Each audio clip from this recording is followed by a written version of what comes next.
Sabrina Brooks was known for her beauty and charm, qualities that had once captivated her husband, Robert. Their marriage seemed like a fairy tale, a perfect match that everyone admired, but the arrival of Robert's elderly mother, Miriam, into their home set off a chain of events that would end in unspeakable horror.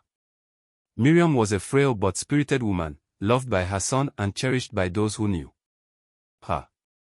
When Robert decided to bring her to live with them, he believed it was the right thing to do, a way to care for her in her twilight years. Sabrina, however, saw it differently. She viewed Miriam as an intruder, a threat to her domestic bliss. As tensions escalated, Sabrina's resentment turned to desperation in a moment of madness. She concocted a deadly plan to rid herself of the woman she blamed for her misery. What followed was a chilling tale of premeditated murder, a crime that would leave an indelible mark on all who were touched by it. Sabrina and Robert's relationship began like a whirlwind romance. They met at a friend's wedding, where Robert, a successful architect, was immediately smitten by Sabrina's grace and vivacity. She worked as a freelance product photographer, and her creative spirit matched well with Robert's structured approach to life. After a brief courtship, they married and settled into a beautiful home on the outskirts of town. Miriam Brooks had lived a full life. At Odd for nearly a decade, she maintained her independence in a modest house in town. Her health had begun to decline, and Robert, ever the dutiful son, felt it was his responsibility to care for her. Miriam had always been a nurturing presence in Robert's life, and he couldn't bear the thought of her being alone. Initially, Sabrina and Miriam got along well enough. Miriam was polite and grateful, and Sabrina, though slightly apprehensive, made an effort to welcome her mother-in-law. But as weeks turned into months, the strain of their living arrangement began to show. Miriam's constant presence disrupted the couple's privacy and routine, and Sabrina felt increasingly sidelined in her own home. Robert, caught between his wife and his mother, tried to balance their needs. He was patient and kind, hoping that time would ease the tension, but Sabrina's discontent only grew. She confided in her friends about the stress she was under, seeking advice on how to cope. Some suggested patience, while others hinted that Robert's loyalty to his mother might always overshadow his marriage. The situation worsened as Miriam's health declined further. She required more care and attention, which fell primarily on Sabrina during the day while Robert was at work. The constant demands wore on her, leading to frequent arguments with Robert. He in turn became defensive and frustrated, unable to understand why Sabrina couldn't be more accommodating. As his resentment festered, turning into a simmering rage, she felt trapped. Her life overshadowed by an elderly woman who seemed to sap all the joy from her marriage. As her desperation grew, Sabrina's thoughts took a darker turn. She began to entertain the idea of a life without Miriam, envisioning the return of her once idyllic marriage. It was in this moment of bitterness and despair that the seeds of her deadly plan were sown. Robert's decision to bring Miriam into their home was not made lightly. He had seen his mother's health decline and knew she needed more support than he could provide from a distance. After long discussions with Sabrina, he convinced her that it was the best solution. Reluctantly, Sabrina agreed, though she harbored reservations about the impact on their marriage. The day Miriam moved in, Robert and Sabrina prepared a guest room with care. Robert was excited to have his mother close, and Sabrina, though uneasy, wanted to support her husband's decision. Miriam arrived with a few suitcases and a warm smile, grateful for her son's hospitality. In the beginning, the arrangement seemed manageable. Miriam was polite and tried not to impose. She kept to her room most of the time, reading or knitting, and joined the couple for meals and occasional outings. Robert was relieved to see his mother settled and safe, but Sabrina began to feel the strain almost immediately. Miriam's presence altered the dynamics of the household. In her conversations that once flowed easily between Sabrina and Robert, now included Miriam's comments and stories, Robert's attention was divided, and Sabrina found herself missing the intimacy they once shared. The subtle shifts in their relationship gnawed at her, creating an undercurrent of resentment. The first major conflict arose over household routines. Miriam, accustomed to her way of doing things, often interfered with Sabrina's established methods. He would rearrange the kitchen, critique Sabrina's cooking, or offer unsolicited advice on housekeeping. Sabrina, who prided herself on running an efficient home, felt undermined and disrespected. One evening, after a particularly tense dinner where Miriam had criticized Sabrina's choice of dessert, the couple had a heated argument. Robert, exhausted from work and the constant tension, defended his mother, insisting that Sabrina was overreacting. Sabrina, feeling betrayed and isolated, lashed out, accusing Robert of always taking his mother's side. The arguments became more frequent. Robert, torn between his love for his wife and his duty to his mother, struggled to keep the peace. He tried to mediate, suggesting compromises and asking both women to be more understanding. But the underlying issues remained unresolved, and the atmosphere in the house grew increasingly toxic. Sabrina's resentment deepened, as she felt increasingly trapped in a situation she had never wanted. Her friends noticed the change in her demeanor, and she confided in a few about the constant stress she was under. Some offered sympathy, others advised her to stand her ground. But none could offer a solution that seemed viable. As the days turned into weeks, the initial harmony gave way to a persistent tension that permeated every aspect of their lives. So once warm and inviting home became a battleground of unspoken grievances and simmering anger. Sabrina's frustration reached a boiling point, and she began to fantasize about drastic measures to reclaim her life. Little did she know, those dark thoughts would soon manifest into a chilling reality. The tension in the Brooks household continued to rise, seeping into every corner of their lives. Miriam, oblivious to the depth of Sabrina's resentment, tried to maintain semblance of normalcy.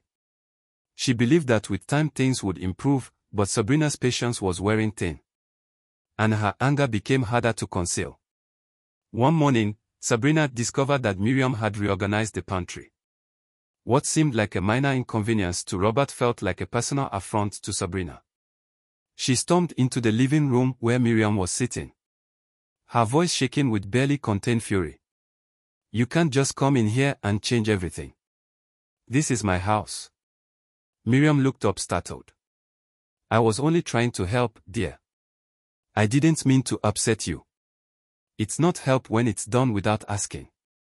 You're just making things harder." Robert walked in just as Sabrina's voice rose, and he quickly stepped between them. "Sabrina, please calm down. She's just trying to help." Sabrina shot him a look of pure frustration. "You always take her side, Robert. I'm the one who has to deal with this every day." Robert sighed, rubbing his temples. "This isn't about sides. We're a family. We need to work together." Despite Robert's attempts to mediate, the rift between Sabrina and Miriam grew wider. Sabrina started avoiding Miriam as much as possible, retreating to her studio to work on her graphic design projects. She found solace in her work, a temporary escape from the constant strain at home. But the escape was fleeting. Every time she left her studio, she was reminded of Miriam's presence. The small irritations accumulated, each one adding to the weight of her resentment. She began to dread coming home. The once safe haven now a source of continuous stress. Friends noticed the change in Sabrina. She became more withdrawn. Her usual vibrant personality overshadowed by a constant undercurrent of tension during a coffee outing with her close friend, Julia. Sabrina finally opened up about the depth of her frustration. "I don't know how much more of this I can take, Julia. She's everywhere all the time. It's like I'm living with a stranger in my own home." Julia listened sympathetically. "Have you talked to Robert about how you feel?" Sabrina let out a bitter laugh. "Talked? All we do is argue about her. He doesn't see how much it's affecting me." He just wants to keep the peace. Julia reached out and squeezed Sabrina's hand. Maybe you need to take some time for yourself. Get away for a bit. Clear your head. Sabrina nodded. But deep down she knew that a temporary escape wouldn't solve her problems. The constant presence of Miriam in her home felt like a prison sentence.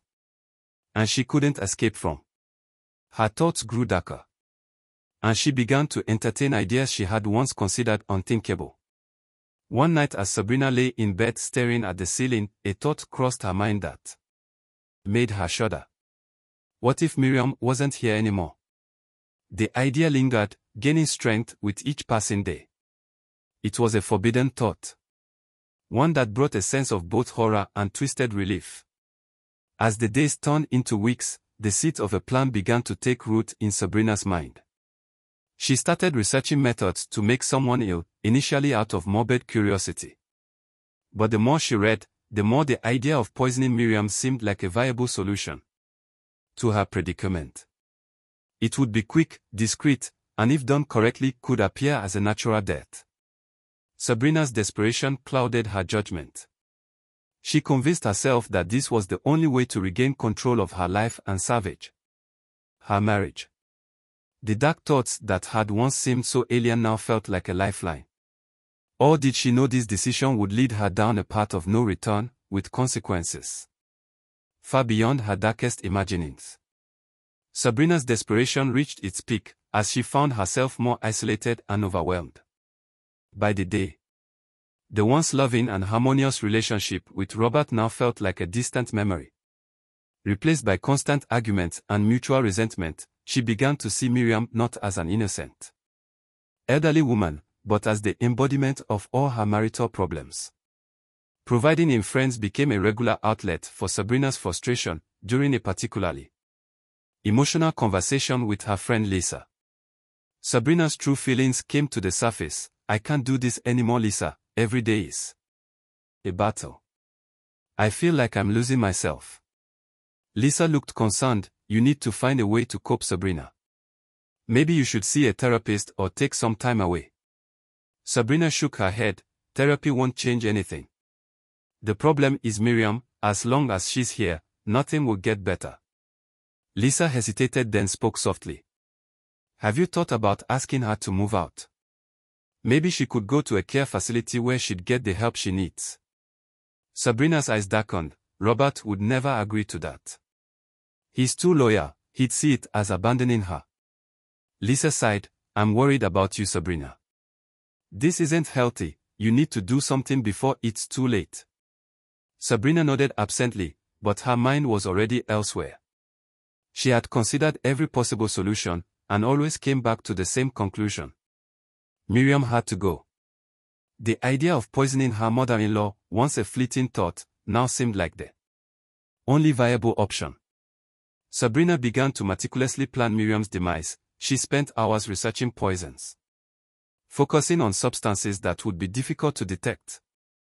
Her background in graphic design gave her an eye for detail. When she applied the skill to her dark new project, she discovered that certain plants, when ingested in small doses over time, could cause symptoms resembling a natural illness. With a plant in place, Sabrina started the next phase, obtaining the poison. She chose aconite, a potent toxin found in monkshood plants. It was a risky choice, but one that could be easily masked in food. She ordered the seeds online, ensuring they were delivered to a friend's address to avoid suspicion. The seeds arrived a few days later, and Sabrina carefully cultivated them in a hidden corner of her garden. She attended to them with a mixture of dread and determination, knowing that each day brought her closer to executing her plan. The process took weeks, during which the tension in the house continued to escalate. Miriam's health, already fragile, began to show signs of further decline. She frequently complained of stomach pains and nausea, symptoms that Sabrina dismissed with a faint concern. Robert, ever the devoted son, grew increasingly worried. Suggesting doctor visits and tests to determine the cause, Sabrina played her part well, expressing appropriate levels of worry and support. She accompanied Miriam to the doctor, reassuring Robert that they were doing everything possible. The doctors attributed Miriam's symptoms to her age in existing health conditions, prescribing medications that did little to alleviate her suffering. The final stage of Sabrina's plan required careful timing. She waited for a day when Robert would be away for an extended period, ensuring she had the house to herself. She prepared a special meal for Miriam, infusing it with a small amount of aconite. The dose was low enough to avoid immediate suspicion, but high enough to exacerbate Miriam's symptoms. As Miriam ate the meal, Sabrina watched her with a mix of anxiety and anticipation. She felt a twisted sense of relief, believing that she was finally taking control of her life. But the act also brought a deep sense of guilt, one that gnawed her even as she reassured herself that this was the only way. In the days that followed, Miriam's condition worsened. She grew weaker and more lethargic. Her complaints of pain more frequent. Robert was beside himself with worry, while Sabrina maintained her facade of concern. The poison was doing its job, slowly but surely. And Sabrina felt both triumphant and terrified at the prospect of what she had set in motion. Sabrina's meticulous planning reached its final stages, as she prepared to carry out the poisoning. The growing tension in escalating arguments with Robert only fueled her resolve. She was convinced that eliminating Miriam was the only way to restore harmony to her marriage and reclaim her life. Acquiring the aconite seeds had been a nerve-wracking process. Sabrina knew the risks involved in handling such a potent toxin, but desperation had clouded her judgment. She carefully cultivated the plants, watching them grow with a mix of dread and determination. Each step brought her closer to the point of no return. Sabrina spent hours in her studio, not working on her usual graphic design projects, but refining her plan. She researched the effects of aconite, ensuring she understood the symptoms it would produce. Diarrhea and abdominal pain were common symptoms that could easily be mistaken for a severe but natural illness in an elderly woman. Like Miriam, timing was crucial. Sabrina needed to administer the poison in such a way that it would slowly deteriorate Miriam's health, making her death appear as a natural progression of her existing ailments. She decided to mix small amounts of the aconite into Miriam's food over several weeks, gradually increasing the dosage. Miriam's first attempt was a simple broth. She chose a day when Robert was working late, giving her the time and privacy she needed. Miriam, unaware of the sinister intent behind the meal, ate the broth without suspicion.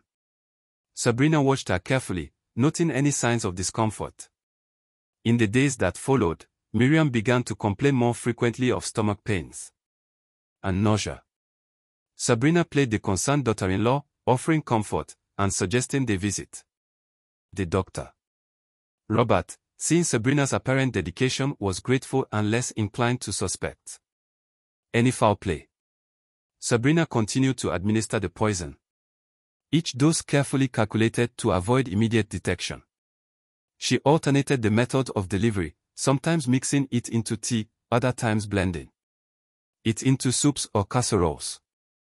Each meal brought Miriam closer to the brink, her health steadily declining. Despite her outward calm, Sabrina was racked with guilt and fear. The enormity of her actions weighed heavily on her, but she convinced herself that this was the only solution. She reminded herself of the life she would regain once Miriam was gone. A life free from the constant strain and arguments, Robert's increasing concern for his mother's health provided Sabrina with the perfect cover. He arranged for multiple doctor visits, each one yielding no definitive answers. The medical professionals attributed Miriam's symptoms to her age in existing conditions, describing medications that did little to help. Sabrina's plan seemed to be working flawlessly. Miriam's decline was gradual, and the doctors saw no reason to suspect foul play. Sabrina's meticulous research and careful administration of the poison ensured that Miriam's symptoms matched those of a natural illness. The final dose was administered on a particularly stressful day. Robert had left for an extended business trip, leaving Sabrina and Miriam alone in the house. It was the perfect opportunity to deliver the fatal dose of aconite without immediate suspicion. The house felt unnaturally quiet, a silence that seemed to echo Sabrina's racing thoughts. Sabrina prepared Miriam's favorite soup, a creamy mushroom bisque. She measured the aconite carefully, her hand steady despite the turmoil inside her. This was it. There was no turning back. The poison, now finely ground and nearly invisible, was mixed into the soup with methodical precision.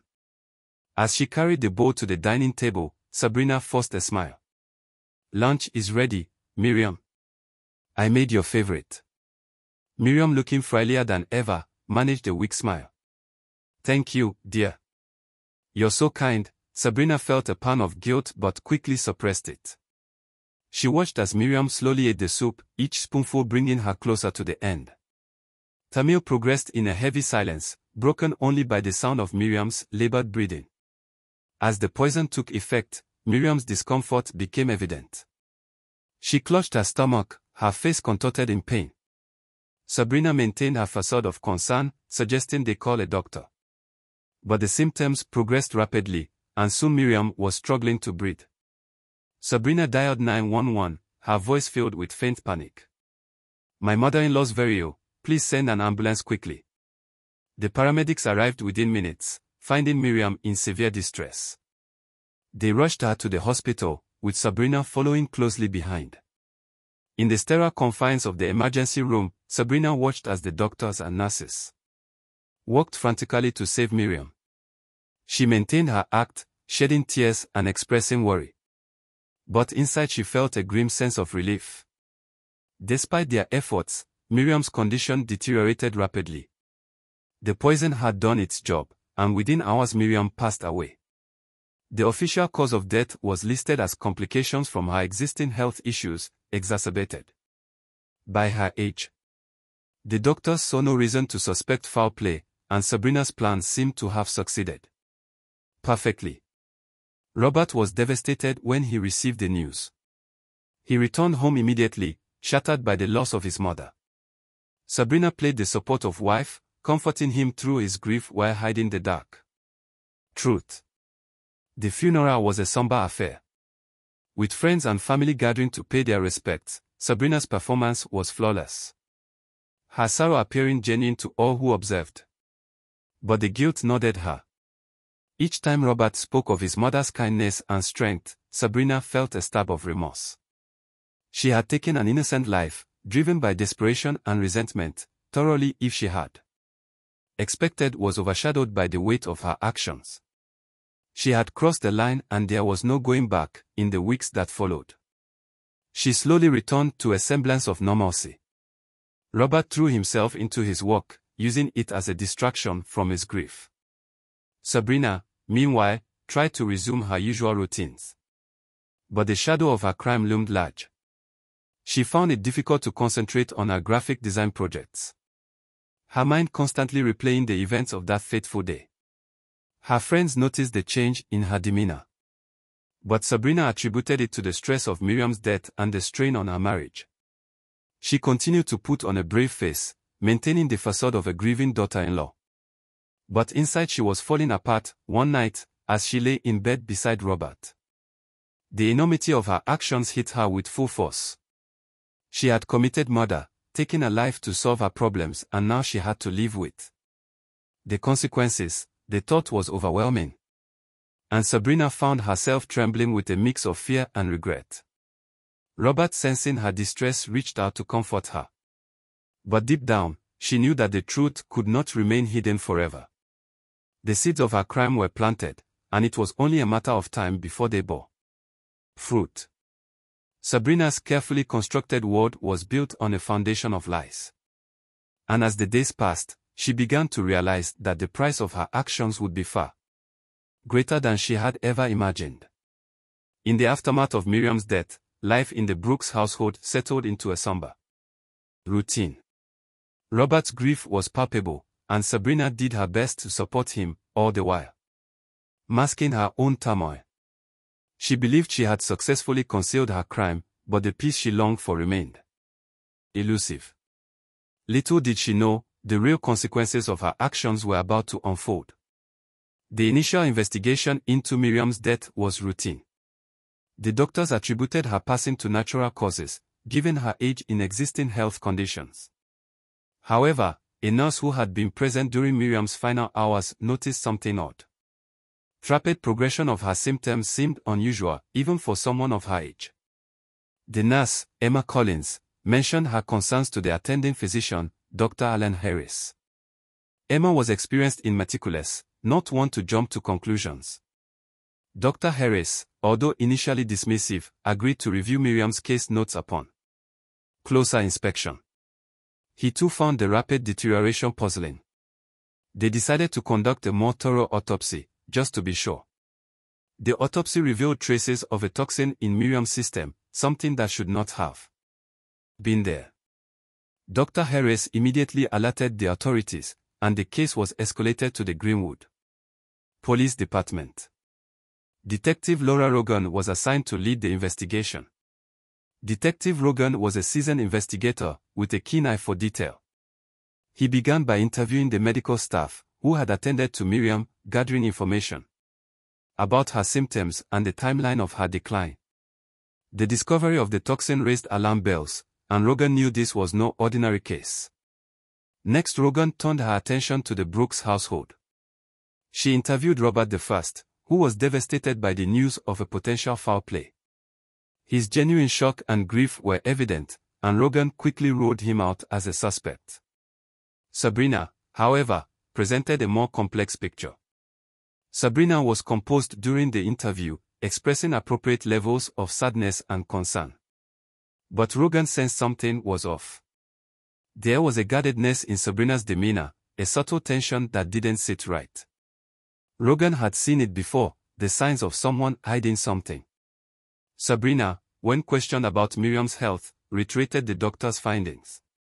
She played the role of the caring daughter-in-law, describing how she had tried to make Miriam comfortable, and had taken her to the doctor multiple times. But her story seemed rehearsed, and Rogan made a mental note to dig deeper. The detectives decided to search the Brooks house, focusing on areas where they might find evidence of poison. Sabrina grew increasingly anxious as they combed through the kitchen, the garden, and her studio. She tried to maintain her composure, but the stress was evident in her trembling hands and forced calm. In the garden, the detectives found a small patch of monkswood plants, the source of aconite. Rogan's suspicions grew. She sent samples to the lab for analysis, and the results confirmed the presence of aconite, the same toxin found in Miriam's system. The breakthrough came when the detectives discovered Sabrina's internet search history. Her computer revealed extensive research on poisons, specifically aconite, and methods of administering it. The evidence was damning, painting a clear picture of premeditated murder. Rogan confronted Sabrina with the findings. In the face of irrefutable evidence, Sabrina broke down, the facade crumbled, and she confessed to the crime.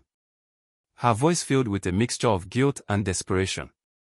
She explained how the strain of living with Miriam had driven her to commit the unthinkable, believing it was the only way to save her marriage. The confession shocked Robert to his core. The woman he loved, the woman he thought he knew had murdered his mother, his world shattered. And he struggled to comprehend the depth of Sabrina's betrayal. The couple's friends and family were equally stunned, unable to reconcile the image of the charming, creative Sabrina with that of a cold-blooded killer. Sabrina's arrest sent shockwaves through the community. The trial was set to begin 3 months after Sabrina's arrest.